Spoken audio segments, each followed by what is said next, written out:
Muy buenas a todos, al habla Z, y estamos en el Hablemos de Classroom of the Elite, segunda temporada, Season 2, temporada 2, no sé, ¿cómo lo quieren decir ustedes? No me lo sé en japonés, así que da igual, Season 2, temporada 2, da igual. En fin, si mal no recuerdan, me empecé a ver Classroom of the Elite como... No sé si lo dije en el vídeo en su momento, pero me lo empecé a ver también por Kanji, fue una recomendación. Lo vi y dije, esto cae un poco en el espectro Code Geass, ¿no? En plan, ese tipo, o en el espectro Death Note, que es un poco ese thriller psicológico que tiene como ciertos mensajes sociales, pero lo interesante más bien para prácticamente todo el mundo es esa psicología o ese juego psicológico, ¿no? En su momento, en la primera temporada, lo que halagué sobre todo era que me gustaba mucho la idea de presentar este colegio en el que como que todo gira alrededor de los puntos y de quien más tiene puntos sube y no sé qué, ¿no? Y cómo el anime hacía esa metáfora con la propia sociedad y cómo esta sociedad de clases al final no es justa y... en fin, todas estas cosas, ¿no? Creo que era un anime, al menos la primera temporada, era bastante directo en ese sentido. Y era una cosa que se veía bastante bien, sobre todo en los primeros capítulos. Creo que cuando se te está presentando todo dices, yeah, that's fucked up. Y era una de las mejores partes, en mi opinión, de esa primera temporada del anime.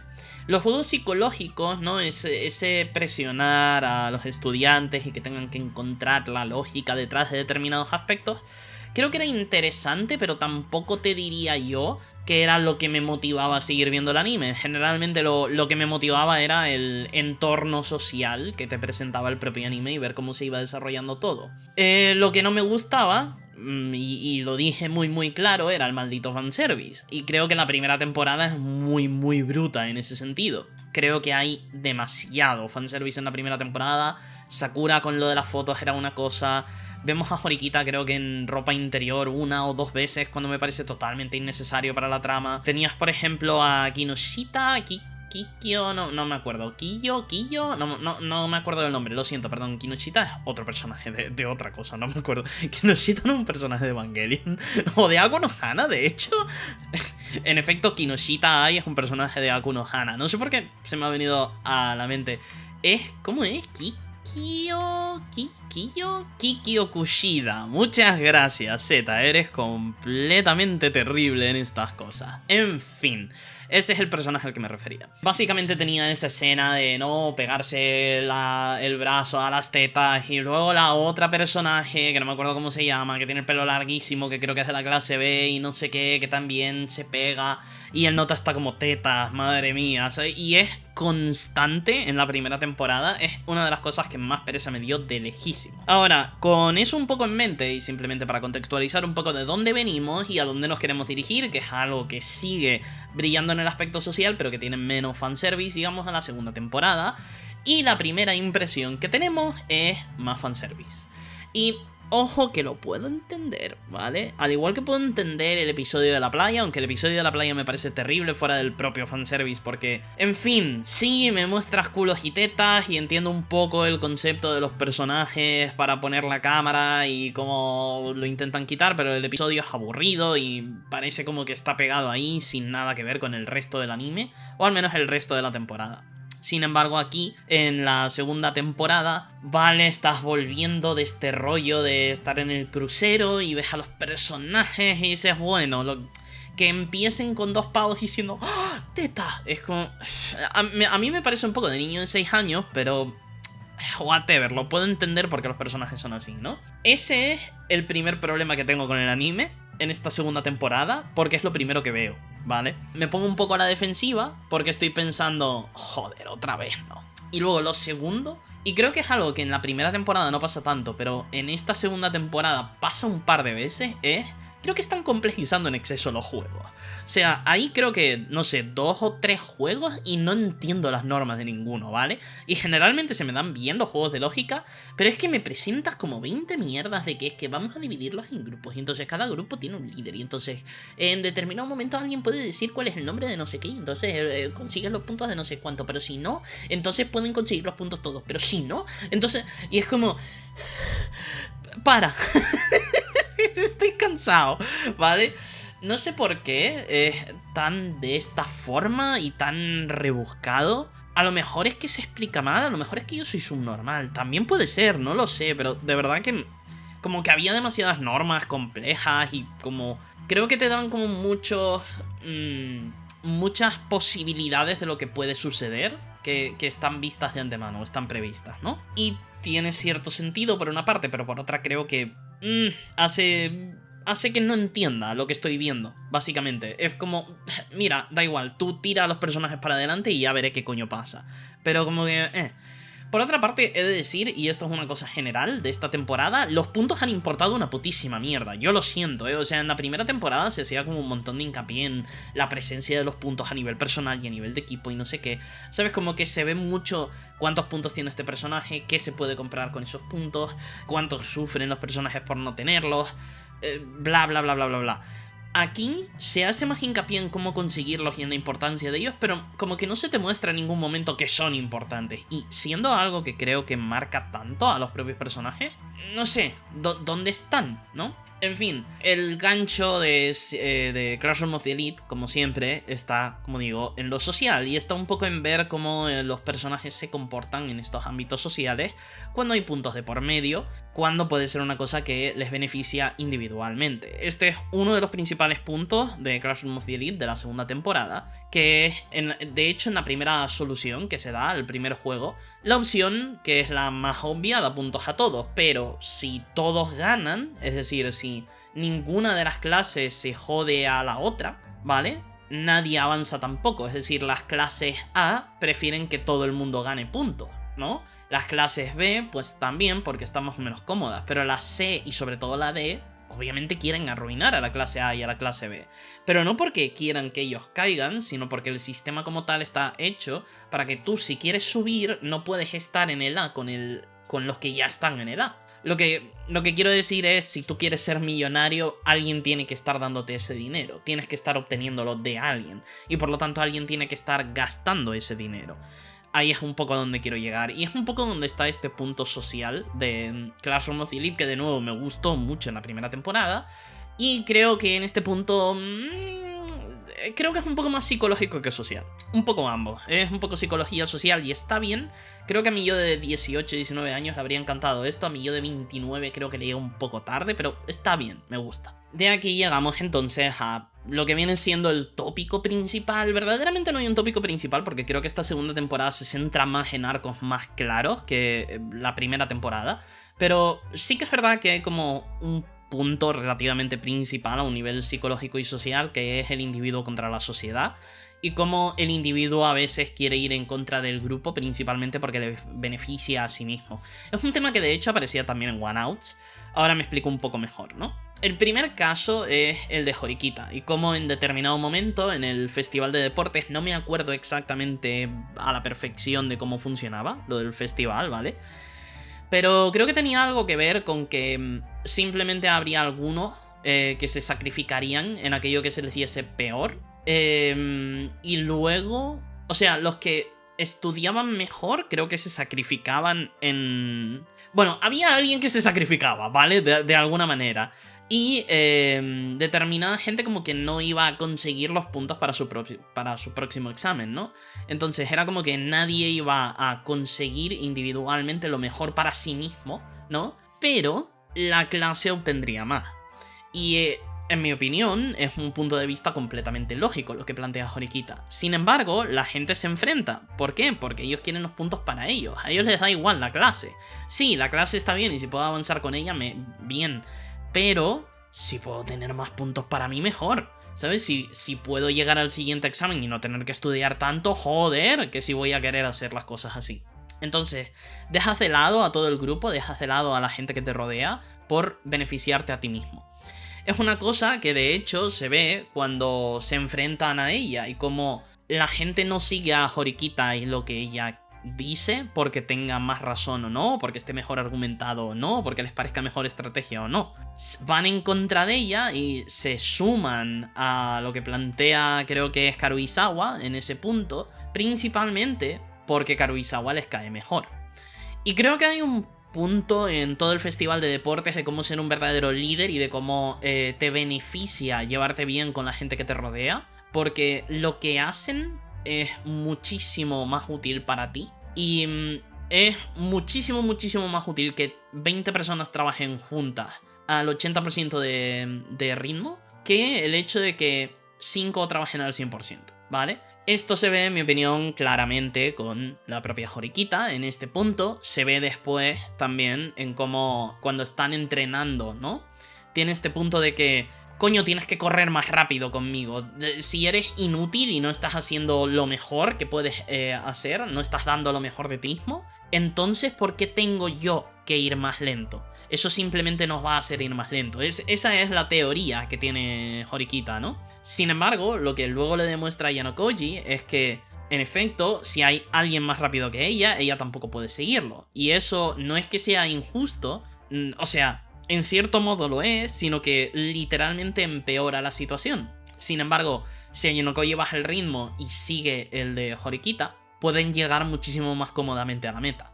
De la misma manera que si Horikita bajase un poco los humos y se adaptase mejor a esa persona que no puede ir tan rápido como ella, llegarían mejor. De la otra manera se tropiezan y les cuesta muchísimo más, ¿no? Lo mismo pasa con Sudo. Sudo es buenísimo en deporte, sin embargo no sabe llevar a la gente y de hecho por su comportamiento la gente lo ve como un mal líder. No porque sea malo en los deportes, sino porque es que ser bueno o no ser bueno no te lleva a ser bueno a los ojos de la gente.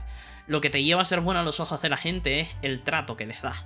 Esta es una cosa que me gusta muchísimo porque creo que es de las pocas veces que el anime te presenta un tema y no te lo dice, o sea, no te lo muestra directamente, sino que ahí está, toma, y te lo deja ahí caer, ¿no? Es como un tema recurrente en este arco y no sé, creo que está bien. Creo que definitivamente se hace un momento muy interesante porque de nuevo no te tienen que mostrar algo muy emocionalmente complejo, no te tienen que mostrar un juego en el que digas, buah, estas normas son la mierda absoluta. No, simplemente te muestran dos personajes que en distintos momentos tienen problemas con la gente a su alrededor y te intentan explicar un poquitito por qué, ¿no? Y ya está, y tú lo entiendes o no lo entiendes. Y eso me ha gustado, la verdad, me ha gustado porque de nuevo siento que Classroom of the Elite por norma general es un poco obvio en la forma en la que te presenta las cosas, casi que te las grita al oído. Como digo, esta segunda temporada es una temporada muy de estudiar a los personajes por medio de arcos.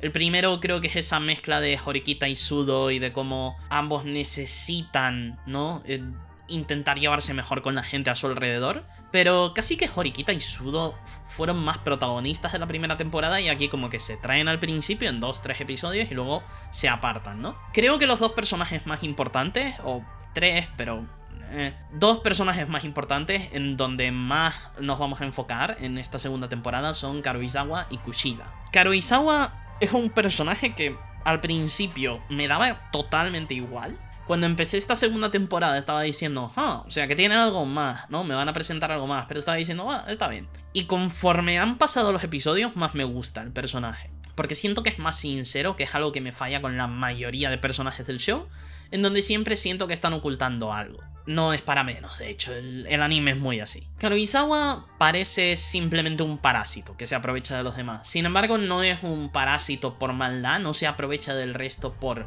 ser una persona mala o una psicópata que tiene que utilizar a todo el mundo a su alrededor, sino por mecanismo de defensa, por un trauma que tuvo en el pasado que es haber sido acosada, ser víctima de bullying, ¿no? Por lo tanto necesita tener todo a su alrededor bajo control y tener cierta gente que sabe que va a defenderla. Así es como trata un poco, de hecho, a Yanokoji. Lo trata como un peón para su beneficio, sin embargo, a Yanokoji le da la vuelta y la empieza utilizando a ella para su propio beneficio. Esa relación mutua en la que una utiliza al otro para protegerse y el otro la utiliza a ella para encontrar más información y de, bueno, lo que le apetezca. Después se ve muy influenciada porque Karuizawa es muy mona y le empieza a gustar a Yanokoji. Lo cual no entiendo porque a Yanokoji es un pedazo de mierda como personaje. No porque no me guste el tropo del personaje necesariamente, que tampoco es que le tenga mucho cariño, pero como concepto, como cliché, está bien, está ahí, ¿sabes?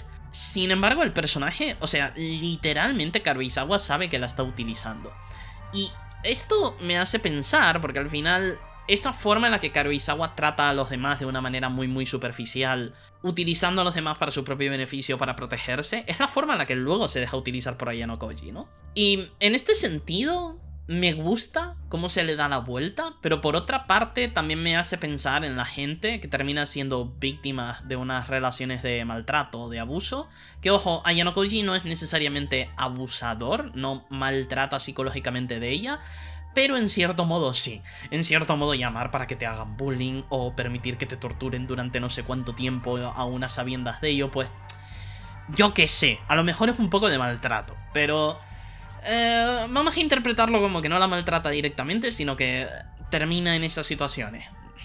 En fin, abogado del diablo máximo. En ese punto, creo que aunque Ayano Koji no sea un maltratador per se, creo que sí que es verdad que es un manipulador. Y en ese punto, creo que Karuizawa se encuentra en una relación en donde vuelve a ser ella la maltratada, vuelve a ser ella a la que abusan, ¿no? Al final creo que es una visión de cómo la gente que tiene determinados problemas a nivel social en determinado punto y que han sido maltratados o que tienen traumas, sobre todo de infancia o de adolescencia, terminan siendo personas en relaciones de maltrato, porque encuentran en otra persona que les muestra determinado cariño, determinado amor o determinada utilidad, determinado uso, encuentran en eso una sensación de satisfacción al poder ser algo para alguien, y entonces empiezan a depender de la otra persona.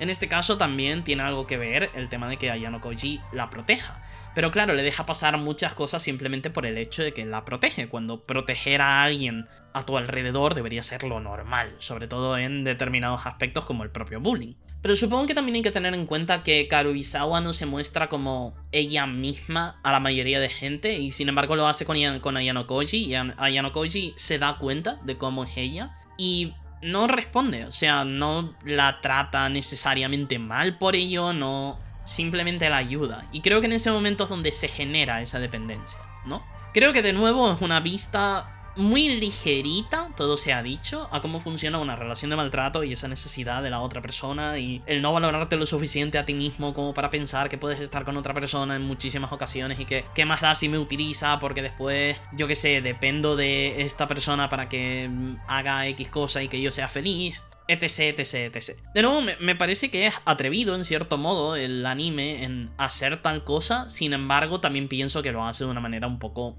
pausadita, un poco ligerita, que no está mal para cómo es el anime en general. Por otra parte tenemos a Kushida, que es un poco la misma visión que Karuizawa, sin embargo dado la vuelta, es como el espejo completo, ¿no? Kushida también tuvo un trauma, en cierto modo, sin embargo ese trauma está causado porque tiene que ser Doña Perfecta para todo el mundo. Este Doña Perfecta viene del deseo de reconocimiento, ¿no? Y de cómo cuando era pequeña era la chica genio. Este rollo del niño genio que se vuelve un burnout, ¿no? Y se quema y de repente empieza a ser mediocre y termina deprimido. Este cliché que se repite tanto en Twitter porque jaja, relatable, ¿no? Eso, más o menos. La cuestión es que eso...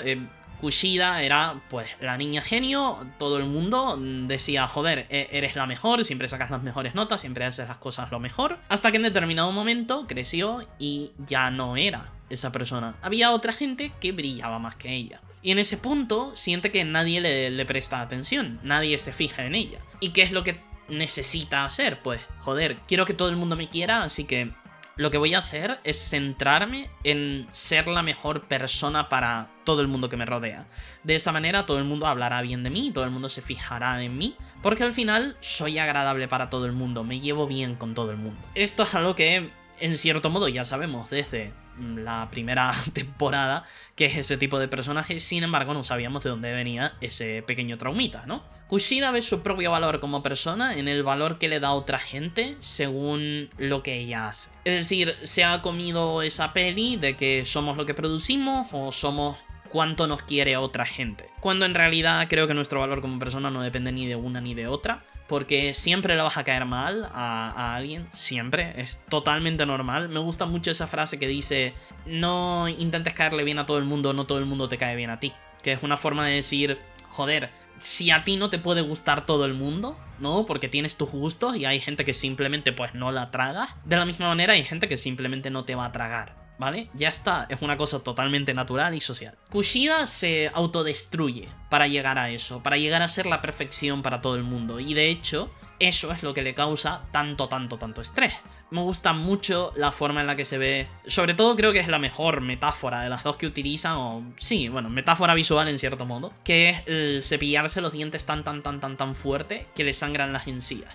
Y es una cosa que me encanta como imagen, porque en el caso de cepillarse el pelo, creo que sí, te tiras del pelo en cierto modo, y hasta ahí puedo entender el de dónde viene el sufrimiento y demás, pero no encaja necesariamente con nada más que la belleza, por así decirlo.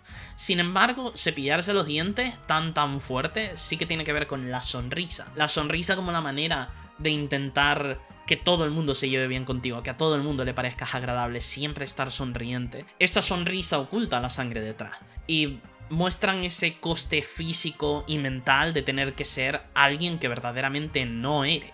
Tú no eres tu sonrisa perfecta, no eres tu pelo perfectamente peinado, eres otra persona, y a veces es mejor aceptarte tal y como eres y que te acepte quien tenga que hacerlo, que forzarte a ser quien no eres.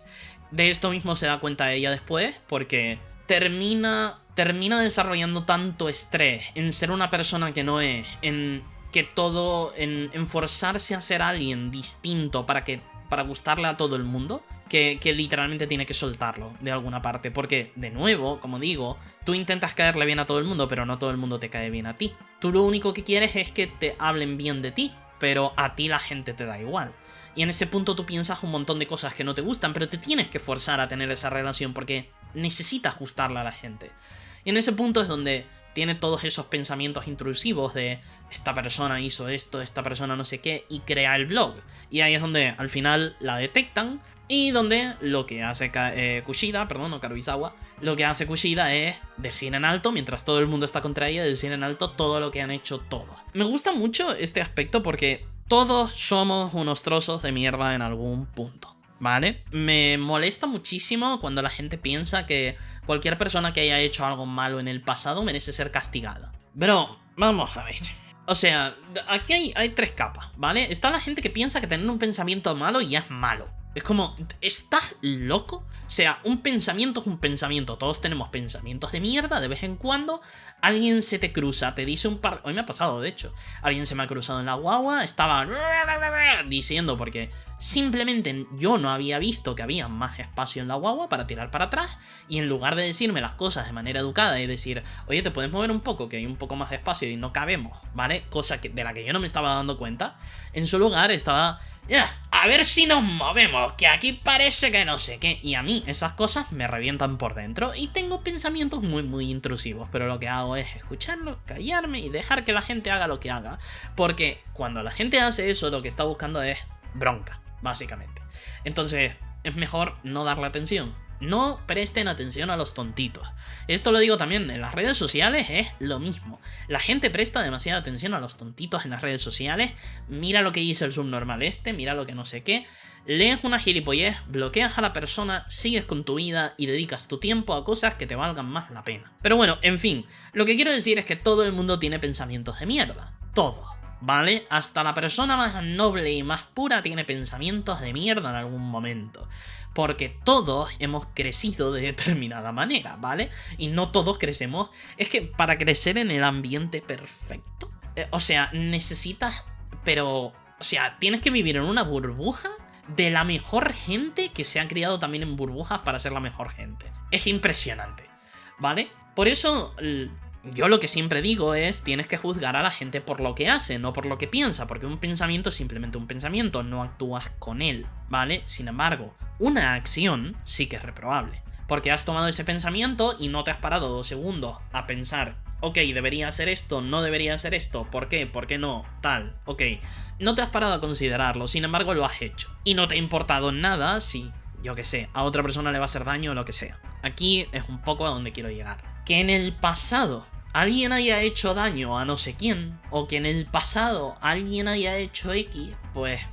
¿Sabes lo que te digo? Pues sí, vale, ok, hace 5 años esta persona le puso los cuernos a su pareja.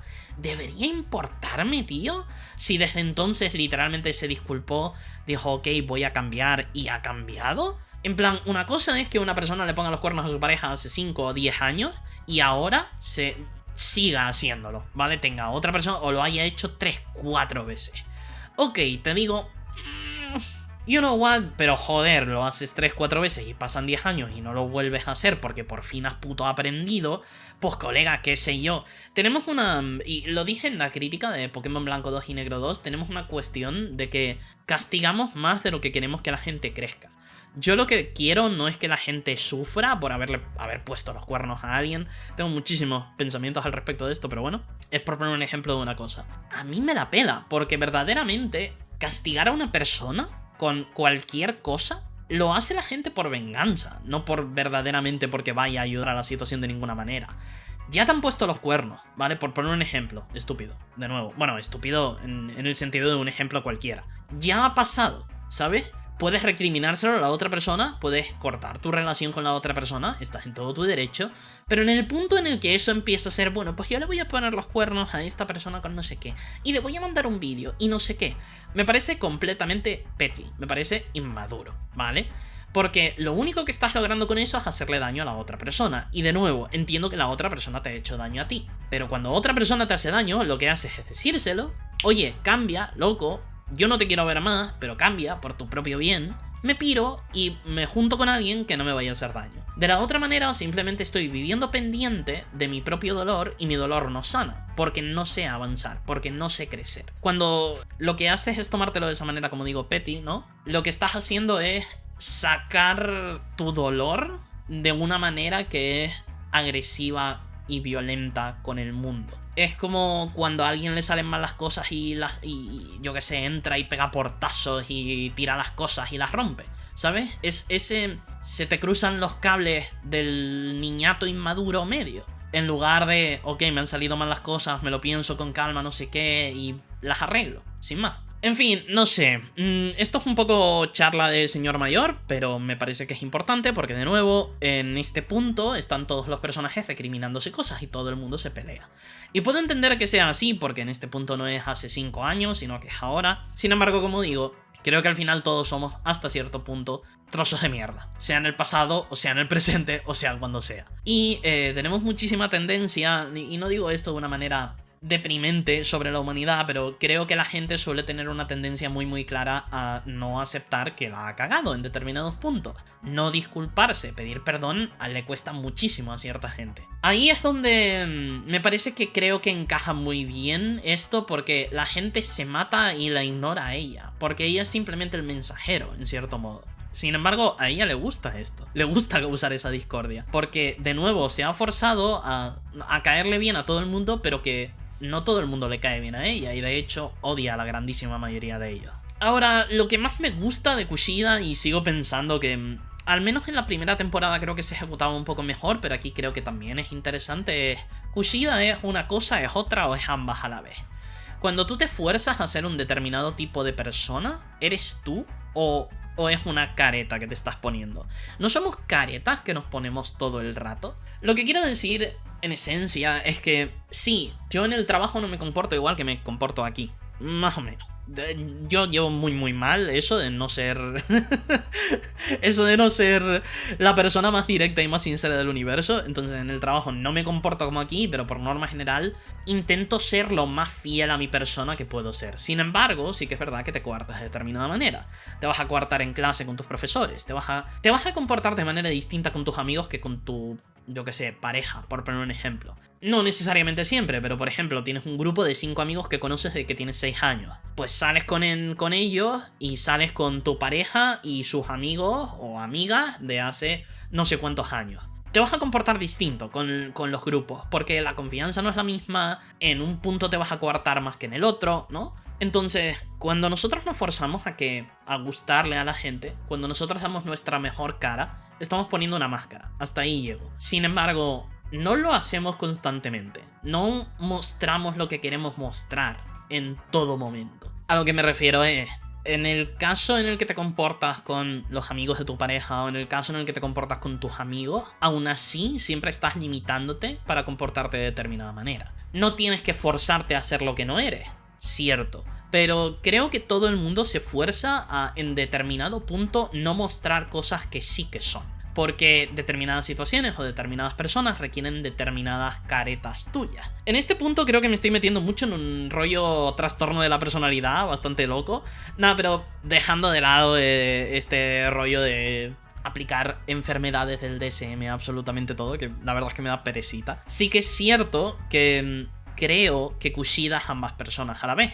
Porque Kushida es por sí misma, pero Kushida siempre es un ser social, al igual que todos somos siempre un ser social, ¿no? Y creo que el ser social que somos es distinto cuando estamos solos, cuando estamos con nuestra pareja o nuestras parejas, cuando estamos con nuestro amigo, nuestros amigos, cuando estamos con nuestros padres, cuando estamos con nuestros profesores, cuando estamos con nuestros jefes, nuestros compañeros de trabajo, la gente que te habla en la guagua. Siempre eres una persona distinta y eres todas esas personas a la vez, porque tú eres lo que tú decides mostrar y lo que tú decides ocultar. De nuevo, tómenlo esto con pinzas porque sigo pensando que no, tú no eres lo que no eres de verdad, ¿vale? Y una persona que se muestra a que me encanta estar contigo cuando en realidad está pensando te odio, esa persona no está siendo sincera. Sin embargo, una persona que no muestra determinados rasgos de su personalidad con otra gente, sigue siendo ella misma, lo que pasa que ella misma coartada. Y hasta qué punto eso es bueno, hasta qué punto podemos admitirlo, hasta qué punto no querríamos verdaderamente rodearnos de gente con la que podemos ser nosotros mismos sin ningún tipo de tapujo. Es un tema que me interesa mucho y me gusta mucho y creo que se puede sacar mucho de Kushida, pero me da la sensación, por el resto del anime, que esto ya no va a pasar. Que literalmente Kushida, a partir de aquí, terminamos con ella. Y esto se debe a que Ayano Koji es un putísimo psicópata. Y de hecho es lo que dice verdaderamente en su último punto, cuando está hablando con Ryuen, que dice quiero que Kushida se vaya a mamarla. Ayano Koji es un personaje muy interesante, que de nuevo su cliché, su tropo de personaje me da un poco igual. Personaje serio, estoico, no siento nada. ¿Sabes? Pero por dentro soy un genio. Me da mucha pereza este concepto de personaje. Sin embargo, me gusta que el personaje sea un putísimo psicópata. O a lo mejor no un psicópata, pero un sociópata. O ambos, no lo sé. Bueno, ambos no se puede ser. O eres una o eres la otra. Creo que es más bien un sociópata porque es alguien que entiende las normas. Simplemente no juega alrededor de lo que es moral o no. Por lo que a él le beneficia. Porque ha sido educado así. Ahora, me gusta que Ayano Koji sea mucho más directo, mucho más cruel y mucho más salvaje en esta temporada. La forma en la que llama a inútil a Horikita, en la que plantea la derrota de su propia clase en el festival de deportes, todo está siempre calculado. Y es algo que ya vimos en la primera temporada, pero no tan en tu cara como en esta segunda temporada. Se revela su pasado, cómo fue criado por su padre, como esa creación preciada, una herramienta que no tiene ningún tipo de emociones, un genio que es aislado totalmente de la sociedad y que está diseñado para literalmente no mostrar ser el genio, pero serlo aún así. Creo que es precisamente el hecho de que está aislado de la sociedad y el padre lo educa aislándolo de la sociedad, el motivo por el que el propio Ayano Koji se interesa tanto por el colegio, porque quiere ver cómo puede comportarse alrededor de un escenario social. Sin embargo, creo que lo más interesante que te muestra el personaje en esta temporada es la falta absoluta de emociones. Algo que ya vimos en la primera temporada, pero pensábamos que era algo más natural, una persona que simplemente no muestra sus emociones. En este caso creo que se ve muy claramente, además, que no es que no las muestre, es que no las tiene. Literalmente, no siente nada. Esto se ve en muchísimos puntos, pero sobre todo, por ejemplo, se ve con Ryuen. Cuando le está pegando una paliza, es como no sientes miedo, no sientes placer, no sé qué. Y Ayano Koji está como, no, es trabajo, prácticamente. Por otra parte, creo que lo más bruto en este sentido es la parte final, literalmente. Durante todo el anime, o durante toda esta segunda temporada del anime, Ayano Koji está manipulando psicológicamente a Karuizawa, como ya estábamos diciendo. La utiliza como una herramienta constantemente y ni siquiera lo esconde, y a mí es una cosa que me da absoluto asco, principalmente porque le he cogido cariño a Karuizawa, porque si se lo hiciese, por ejemplo, a yo que sé, Kushida, pues me daría bastante igual. Pero también es que llevo muy mal el rollo de los maltratadores, es algo que no me gusta. Como concepto de personaje, pues muy bien que esté ahí, pero generalmente me voy a enfrentar mucho a ese tipo de personaje. Pero también por tercer punto es porque, de nuevo, es que no se coarta para absolutamente nada. Ya con Karuizawa, que la utilice es una cosa, pero luego está con Sato, creo que se llama, y tiene la cita con ella, y después, literalmente, esta señora, de la manera más mona posible, es como, ¿quieres ser mi novio? Y él está como, no. Y ella, de hecho, le dice, ¿no te lo has pasado bien hoy? No te he visto sonreír en ningún momento. Y en lugar de decir, no, simplemente pues soy así, o lo que sea, ¿no? En lugar de nuevo, ocultarlo, lo que hace es decirle a la cara, ¿vale? Sin ningún tipo de tapujo, no te considero alguien que merezca mi sonrisa. Y ahí es donde yo digo, te has pasado muchísimo. Sin embargo, esto no es lo que mata luego a Sato, sino lo que le dice después, que es que no quiere salir con una persona por la que no siente ningún tipo de afecto. Y ojo que entiendo a Yanokoji en este sentido, porque creo que Sato se encariña, se enchocha demasiado rápido por una persona a la que simplemente ha visto correr rápido y ya está. No encajan muy bien necesariamente y simplemente están un poco por estar. Pero tienen un poco esta dinámica de que a ella simplemente le gusta porque sí, cuando ni siquiera conoce a Yanokoji. En el caso de Karuizawa es por necesidad, pero por lo menos podrías decir que conoce al verdadero Yanokoji. Entonces puedo entender el, oye, no hemos llegado a un punto en el que siquiera te tenga el suficiente afecto. Y he estado ahí y he hecho eso. No de una manera tan bruta, pero sí que es verdad que alguna vez me ha llegado alguien y me ha dicho, es que me gustas mucho, y yo como, no te considero ni mi amiga. Eso me ha pasado 2 veces, creo. Y es como, podemos tomarnos con un poco más de tranquilidad, por favor. Sin embargo, yo soy un poco más... Estoy muy caracterizado por toda la gente que me rodea como una persona demasiado directa. Y aún así, en estas situaciones suelo decir, joder, ya es lo suficientemente terrible que me digas una cosa así. Pero bueno, al final luego este tipo de gente es la que sí, me gustas mucho, pero dentro de 2 semanas me he olvidado de ti. Lo cual, en cierto modo, me alegra. Porque es como, sí, vale, ok. Te has motivado, te has venido arriba, pensabas que era una persona que no era y de repente, espera, no, marcha atrás. Perfecto, tira para atrás, por favor. Yo estoy tan feliz solo a veces, en fin. Pero bueno, la cuestión con Yanokoji es que es un personaje que no me parece ese personaje directo. Lo es, pero no es necesariamente porque sea directo. Es simplemente un putísimo sociópata, ¿vale? Sabe cómo funciona el mundo, pero aún así utiliza a todo el mundo para su propio beneficio. Sin embargo, lo que me falta de Yanokoji ahora mismo es entender qué es lo que quiere. Porque entiendo ahora el personaje, pero me quedan todavía temporadas para saber qué pretendes. ¿Por qué estás utilizando a la gente? Porque ni siquiera quieres ascender en las clases. ¿Qué quieres hacer siquiera? Con esto dicho, creo que esos son principalmente los arcos que tiene esta segunda temporada del anime, que honestamente me ha gustado más y me ha gustado menos que la primera temporada. Primero, el fanservice. Volviendo a este punto, no he mencionado fanservice en ningún momento y ojo, hemos tenido creo que un momento en el que Karuizawa se está cambiando y tienes que verla cambiándose por algún motivo, pero lo puedo pasar un poco más. Pero luego, por ejemplo, cuando entra a una clase y está la chica esta durmiendo y tienes que mostrarme tetas y mostrarme minifalda y decir, ¿qué pasaría si? Loco, por favor, podemos... Es que es de baboso absoluto. Es una cosa que a mí me revuelve por dentro. Y no es tanto por Yanokoji como personaje, sino por, en general, cómo es el anime. Parece que está destinado, y es muy probable que lo esté, a chavales de 16 años que se la pelan 5 veces al día. Es que a mí me mata. Sin embargo, todo sea dicho, creo que es una temporada muchísimo más suavita en el tema del fanservice. Y digo esto también teniendo una situación de Karuizawa, por ejemplo, de cuando le están haciendo bullying y cómo luego llega Yanokoji. Ese rollo de abre las piernas, meter la mano por aquí.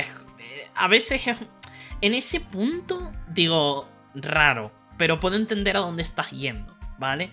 No es necesariamente un episodio entero de señoras en bikini y vamos a mirar a las tetas, ¿vale? Pero como que me sobra muchas veces, no sé, o sea, está mejor, es un poco más suave en ese aspecto, pero tampoco te creas. Sin embargo, yo creo que la razón por la que...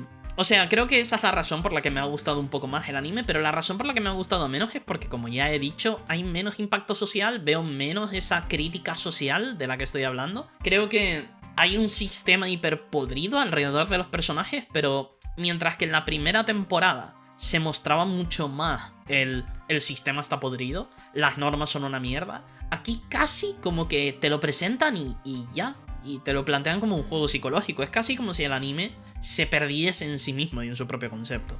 De esta manera, no sé, me deja un poco un sabor de boca raro, porque creo que a nivel de desarrollo de personajes y a nivel de lo que me han gustado los arcos y demás, creo que es más interesante y tiene muchísimo mejor pacing esta segunda temporada. A nivel de juego psicológico, creo que se pierden un poco y rizan un poco el rizo. A nivel social, creo que hay menor crítica social, pero sí que es verdad que hay más exploración de la psique humana. Y en ese punto creo que me gusta mucho más que en la primera temporada. Y el fanservice...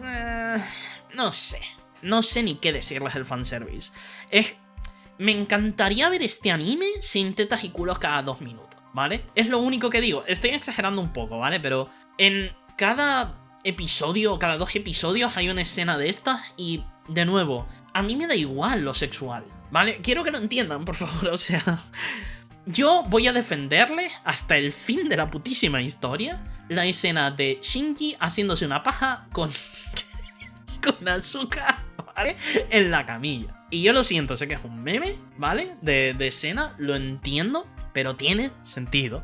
Porque en Evangelion se está explorando la idea psicosexual de Shinji tiene la responsabilidad de ir a una persona que no necesariamente le cae súper bien y con la que hay una tensión, pero que además es una chica de su misma edad y que tienen que salvar el mundo y todo ese estrés. Y entonces lo que hace ahí Evangelion, creo que de The End of Evangelion, no me acuerdo dónde aparece. En fin, para mí Evangelion ahora es como una masa de algo. No me acuerdo muy bien del anime. O sea, me acuerdo de cosas porque me lo he visto ya 2-3 veces, pero no me acuerdo dónde está cada cosa. Pero, o sea, la escena es incómoda, sí, es sexual, sí, pero no es necesariamente gratuita porque se exploran estos temas. Sin embargo, el tema de nuevo, ver a Karuizawa cambiándose en ropa interior mona, o verlo 2 o 3 veces, pues como... no me está aportando nada en ese punto. Podrías no haberlo hecho perfectísimamente. Entonces, ¿por qué lo veo? ¿Sabes? Me estás intentando hablar de algo de la sexualidad de... No, yo creo que lo único que se hace es poner a Karuizawa en ropa interior mientras habla con Ayano Koji para crear una sensación de intimidad. Es que no sé, es como una cosa que se le intenta transmitir al espectador sin más, porque no hay una intimidad. ¿Qué estás intentando crear una ruptura entre la intimidad que siente Karuizawa y la que siente Ayano Koji? Perfecto, me parece correcto, pero ya lo estás haciendo por medio de la gesticulación y de cómo se comportan el uno con el otro y cómo se comunican. No sé, como digo, que no es una cosa de que no me guste el sexo o no me gusten los tópicos sexuales. Algunas de mis obras, bueno, de hecho, Evangelion es bastante sexual, Faye Valentine es bastante sexual en Cowboy Bebop, en Aku no Hana hay un par de escenas relativamente sexuales, Chino Wadachi es tremendamente sexual en algunos puntos, Boku wa Bunny no Naka, bueno, Shushu Shimi tiene un problema, pero yo que sé, Oyasumi Pum Pum es otro de mis mangas favoritos y es terriblemente sexual en algunos puntos, y lo de terrible lo digo por malo. Creo que se muestra mucho el sexo, de hecho. Inui Asano también tiene un pequeño problemita con eso. Creo que, por ejemplo, un manga que a mucha gente le parece súper incómodo de Asano es Umibe no Nanoko. Y a mí también porque lo leí cuando tenía 18 años o algo así. Entonces, joder, las 2 veces que lo leí fue como, oh, esto me mola. Pero no por el sexo, de nuevo. La cuestión no es verlo como una cosa súper sexual y bonita, sino ver las relaciones que se forman a través de. Cuando hay un punto en lo que se me intenta transmitir por el sexo, está bien. Cuando simplemente me muestras tetas por mostrarme tetas, pues... ¿sabes lo que te quiero decir? Me sobra, pero como me sobrarían muchísimos otros aspectos de muchísimas otras cosas, es simplemente que el sexo vende. ¿Sabes lo que te quiero decir? Y ahí es donde me pierde a mí un poco. Pero de nuevo, como decía, esto simplemente lo traigo como... porque es una de esas críticas que doy, y ya la he dado en las 2 temporadas, y cuanto más pienso más digo, Dios mío. Por lo menos se lo he recomendado a una amiga, con la que pienso que verdaderamente le va a gustar, porque hablamos de temas psicológicos y demás, y le pueden gustar estos temas, pero ella tiene muchísima más tolerancia a esta mierda. Vale, yo es que tengo muy poca tolerancia al rollo anime típico. No puedo con ello, ¿vale? Los episodios de Jiraiya en Naruto diciendo hola guapa, ya al segundo o tercero ya no me hacen gracia. Tengo muy poca tolerancia para la mierda del anime. Por eso veo muy poco anime y leo muchísimo más manga. En fin, esto ha sido todo, creo. Sí, creo que no tengo nada más de lo que hablar. Tengo todo el guión aquí más o menos para ir entendiendo un poco de lo que hablar en cada punto. La semana que viene hablamos de un manga que todavía no me he terminado, me quedan 4 volúmenes, que se llama Koko no Hito, The Climber, ¿vale? El escalador, el escalante, el escalista. Muy bueno, me está gustando muchísimo y estoy llegando ya al arco final. Así que, joder, perfecto. Me he leído 13 volúmenes de 17 y en 7 días me tengo que leer otros 4. Así que bueno, a lo mejor lo hago una noche sí, una noche no. A lo mejor me lo leo los 4 directamente, no lo sé. Porque ahora, además, hoy es viernes, así que tengo más tiempo libre. Por otra parte, dentro de 2 semanas hablaremos de Moriarty the Patriot segunda temporada. Porque me empecé a ver estos 2 animes juntos, prácticamente. Me terminé, creo que Classroom of the Elite, luego me terminé Moriarty the Patriot. Y quería verme la segunda temporada de Classroom of the Elite y ahora verme la segunda temporada de Moriarty the Patriot. Después de eso, me veré, en efecto, Bartender Glass of God. Y por último, en cuanto a manga, cuando me termine Koku no Hito, me releeré Homunculus y vamos a hablar de él. Un manga que me acuerdo poco de él, me acuerdo de determinadas cosas, pero no sé, como que me dejó un poco... estuvo bien, ¿sabes? Y me lo quiero releer porque pinta que ahora lo puedo apreciar un poco mejor. Y luego ya hablaremos de otras cosas de manga más adelante. En fin... Espero que les haya gustado el vídeo, espero que se lo hayan pasado bien. Después de este giro de Moriarty the Patriot, Bartender Glass of God, lo siguiente que me veré será Classroom of the Elite Season 3. Y no sé cuándo sale la 4, pero probablemente dentro de relativamente poco. Y cuando sea el caso, pues nada, me la veré también y hablaremos de ella. En fin, lo dejamos por aquí. Espero que les haya gustado. Muchas gracias a todo el mundo por ver y hasta el siguiente capítulo. Bueno, hasta el siguiente vídeo. Estoy tan acostumbrado a pedir gameplay ya. En fin, nos vemos. Chao, chao.